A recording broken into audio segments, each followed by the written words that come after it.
बेटा अपनी बीवी और बच्चे के साथ कहीं बाहर किसी पार्टी में जा रहा था तो बहू ने माँ जी से कहा, माँ जी आज खाना नहीं बनाया है, हम बाहर जा रहे हैं, वही खाएंगे, आप अपने लिए कुछ बना के खा लेना।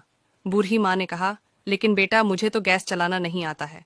बहू ने कहा, तो फिर ऐसा कीजिए कि पास वाले मंदिर में भंडारा लगता है, आप वहीं पर जाकर खा लीजिएगा। तो आपको गैस चलाने की जरूरत ही नहीं पड़ेगी।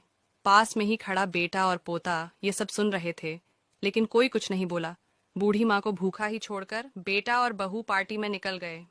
माँ को थोड़ा दुख तो हुआ, लेकिन फिर अपने आप को ये सोचकर मना लिया, ठीक ही तो है, कभी कभी घर के काम से आराम बहू को भी मिलना चाहिए, और भगवान का भंडारा खाने का सौभाग्य किस्मत वालों को ही तो मिलता है।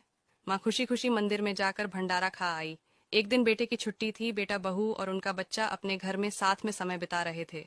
माँ बाप छोटे बच्चे से पूछ रहे थे कि बेटा बड़ा होकर क्या बनना चाहते हो और क्या करना चाहते हो।